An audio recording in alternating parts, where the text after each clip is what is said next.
My name is Ruhel Ahmed. I was 19 during 71 and I was a proud freedom fighter, still fighting, still a freedom fighter. Sometimes people ask me during 71, do I have some regrets? Yes, I had a few.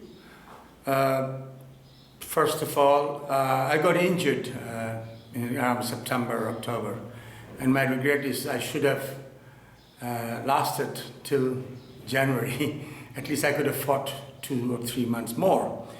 That's one of the regrets I have. I have regrets of not killing all the war criminals. We had the opportunity of doing that. We didn't do it. We're suffering now. So that's another regret. And I have a few small regrets. So let me talk about an incident which I regret and which I still, I'm very sad about it, that I haven't done anything. Let me tell you what really happened. I was the sub-sector commander in Sylhet sector, Sector 4, under General Chittaranjan Datta. And my mission was to disrupt all the communication and all the industry, all the electricity and things like that in that part of Bangladesh, Sub-Sector 4, which is Sylhet, Jokiganj and Borolekha and places like that. So there was this, my mission, one of the mission was to blow up a bridge. Not a very big bridge, it's like a little bit bigger than a culvert. And that would cut off the road communication for the Pakistani army. So it was a small group of explosive group of 12 plus me, 13 of us. We decided to walk 6-7 kilometers and blow up that bridge. It was in somewhere in Borolekha. I don't exactly remember the name of the river or the bridge with us. He's from that area. His name was Shahab. I remember Shihab. And I remember because he was seriously injured in that incident. But that is not the thing. I'm not going to talk about how we blew up the bridge and things like that. Let me say the incident which I have regret about. That incident took place, I don't know, August, maybe August. So we were supposed to blow that bridge, but we had to cross 2 small rivers, more of a creek than a river. It's like 50 feet wide. We had to cross that. But while carrying explosive, it's difficult to cross a river by swimming because the explosive would get wet, especially the fuses and the 2 caps. And if they get wet, it's almost impossible to ignite the explosive. You can put the plastic explosive in a bridge, but if you can't set fire to it, it will not blow. So we have suffered that before because sometimes our fuses were also wet that we could not ignite it. So we made sure that those 2 rivers, we had boats to carry us on the other side.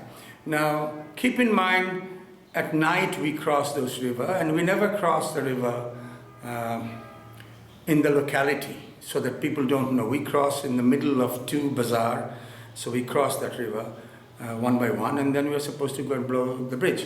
The first river we went to, there are some boats. People leave their boats at night outside. The dinghies. So I think we took 1 boat twice and we crossed. And then we walked another 3-4 kilometers and we reached the second river.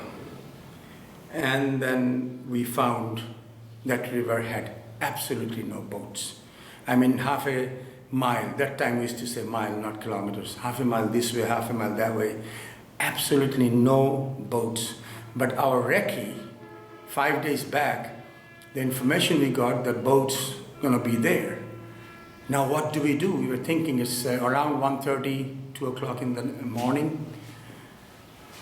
And we were waiting and we were thinking what to do, how to cross that river.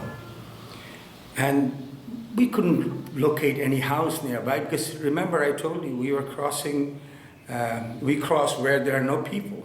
So right in the middle of the Howrah we were crossing the river. Far distance I could see a small hut, in the horizon. You can see 1 or 2 what do you call betel nut tree. We say shupari gach, and a stack of hay. So I could see that house, and I was thinking if you could go to that house and maybe ask them if they have a boat. We were surprised not to see any boat. So while we were waiting, and suddenly I hear this noise, this voice comes out. A little girl, she comes and she, in Sylheti, she says, Muktini. Muktini means, are you freedom fighters? Are you Mukti Bahini? And she said, I've been waiting for you. And I was surprised. What does she mean she's waiting? She's like a 15-year-old girl. She came with a sari. In the village in Bangladesh, they wear saris, and they don't wear any blouse or anything. So she had one sari, and there I was looking at her. I was mesmerized, and there's this sun, and the moon was glowing on her. And I looked at her and I said, where did she come from? Because there is no house next to her. She said, oh, I've been waiting for you because I knew you were going to come, because the villagers, they knew you were going to come. So what they did is, they sunk all the boats. So all the boats are there, but they're under the water. And I've been waiting for you because I know you'll come and you need to cross the river. So here I am. She was shivering, probably because she was scared to see these 12, 13 weird-looking guys with all those explosives and guns and everything. And moreover, she was also afraid to meet the strangers and afraid what's going to happen to her if she's found out that she helped the Mukti Bahinis. So, and she said, come with me, Obai Diao, Amar Log Yao. So she went down the river and she lifted her sari. I could see her knees. And there she was in the water, and she was kind of, looking, with her hand. And she said, come on, look for it, the boats are here. And then she found the boat. And she said, come on, Horo, Shobai, Janitulu. So, like, come on, grab it, pull it. I couldn't move, so I was looking at her. And it's the prettiest girl I've ever seen in my life. I thought she could be an angel, she was like that. She was glowing, and all those boys were following her. And they all pulled the boat out, and then she was helping to get rid of the water by hand, literally, because, there was no instrument. And they were sort of tilting the boat. It's a small dinghy made out of wood. And then she was also looking for a bamboo to propel the boat to the other side. As I said, the river is very small, it's like 50 feet wide. And I couldn't move, I couldn't help, I was just looking at her, I was just staring at her. And there she was, and 4 or 5 guys got in, and she started propelling the boat by a loki. And she went to the other side, she came back, and she said, come on, get up. And I was still sitting there, looking at her. And she said, why you're sitting? Come on, get up. So I got up into the boat, and there she was, paddling the boat vigorously. And I was looking at her, I could see her, because her sari kind of moved, and I could see her naked body, literally. But she was like a mother, she was like an angel, nothing happened. I was just looking and staring at her. She took me to the other side, we got down, and she immediately turned back, took the boat and disappeared. And I just looked at her, and then we started walking. And all the time we went and blew up the bridge. While blowing up the bridge, Shihab got injured. That's another story, how he got injured. But we did blow up the bridge. We came back. One of the guys swam to the other side and got the boat, and then we came back all the way to our camp. So my regret is, how come I never ever went back to that village? How come I never looked for her? How come I never said thank you? And that's one regret that haunts me. How come I'm still not looking for her? How old is she? I was 18 and she was probably 15, so she's close to my age. She's probably 58, 59. Is she still alive? Did she get married? Does she have kids? Do they know? Do they know that their mother is a freedom fighter? So that's the regret I have. And why I'm still not looking for that village. I don't know the name of that village. I don't know where it happened. I don't know where Shihab is because he was our guide, because he was severely injured. I got injured later on. I went to Germany. I got in, and I stayed back. I stayed back in England, came back in 78. So I had this gap of 7-8 years. Never went back. What kind of person I am. But how do I find her? How do I come to her and say, thank you for what you did? We talked about her in the camp.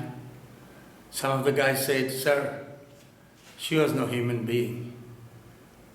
She was Farishta, she was a Puri, she was an angel.